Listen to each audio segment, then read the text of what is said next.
Hello viewers, আশা করি সকলে ভালো আছেন, আমিও ভালো আছি। তো আজকে আবারও নতুন কোনো ভিডিওতে নতুন কোনো টপিক নিয়ে আপনাদের মাঝে হাজির হলাম। তো আজকে জানাবো যে আপনারা যারা ইমো সফটওয়্যার ব্যবহার করেন, ইমো কি আপনাদের কন্ট্যাক্ট নাম্বারগুলো সেভ করে নিচ্ছে?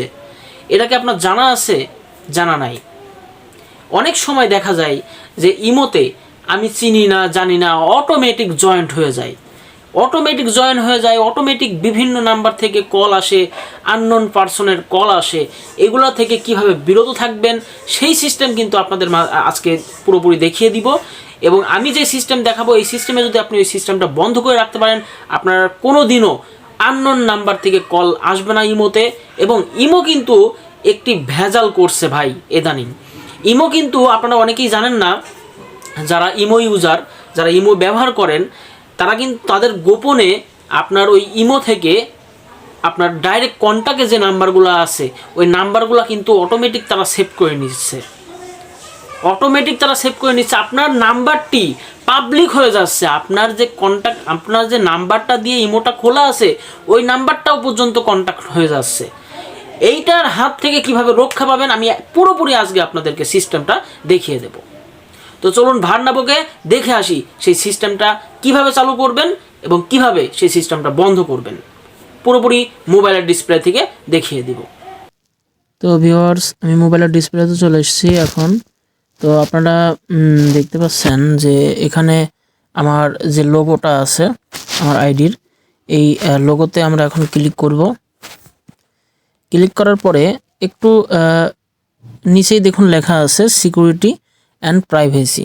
আমরা এই সিকিউরিটি অ্যান্ড প্রাইভেসিতে ক্লিক করব। ক্লিক করার পরে একটু স্ক্রল করে নিচে যাব। নিচে গেলেই দেখতে পারবেন যে এখানে অ্যাড ফোন কন্ট্যাক্ট বলে একটি অপশন পেয়ে যাবেন। এই যে এইটা, ঠিক আছে, এই যে অ্যাড ফোন কন্ট্যাক্ট, এটাতে আমরা ক্লিক করব। এটাতে ক্লিক করার পরে দেখুন যে এখানে সিন্স কন্ট্যাক্ট বলে একটি অপশন দেওয়া আছে। এইটা কিন্তু অনেকেরই ওপেন থাকে, অনেকের কিন্তু আবার ডিজেবল করা থাকে। হ্যাঁ, তো আমার যেহেতু ওপেন আছে, তার মানে কি বোঝা যাচ্ছে যে আমার যে নাম্বারটা দিয়ে আমি ইমোটা ওপেন করেছি সেই নাম্বারটা সবাই দেখতে পারছে। এবং আমার যে কন্ট্যাক্ট নাম্বারগুলো, এই কন্ট্যাক্ট নাম্বারগুলোও হ্যাক হওয়ার সম্ভাবনা থেকে থাকে। তাই আমি এটা এখন এই মুহূর্তে বন্ধ করে দিচ্ছি। তার মানে আমার এটা এখন টোটালি বন্ধ হয়ে গেল। আমার কন্ট্যাক্ট নাম্বার এখন আর কেউ পাবে না, এবং আমার যে নাম্বার দিয়ে অ্যাকাউন্ট খোলা আছে সেই নাম্বারও কেউ পাবে না। তো এই সিস্টেমে আপনারা সকলে বন্ধ করে রাখবেন সিস্টেমটা, তাহলে আশা করি আর বিভ্রান্তিতে পড়তে হবে না। ধন্যবাদ। তো আমি এতক্ষণ আপনাদের সাথে ছিলাম, আমি দীপু। আমার ইউটিউব চ্যানেলের নাম দীপু ভাই অফিসিয়াল। তো আমার ভিডিওটি যদি আপনাদের ভালো লেগে থাকে অবশ্যই একটি লাইক এবং সাবস্ক্রাইব করে আমাদের পরিবারের সাথেই থাকবেন। ধন্যবাদ, ভালো থাকবেন, সুস্থ থাকবেন। পরবর্তী কোনো নতুন ভিডিওতে আপনাদের সাথে দেখা হবে।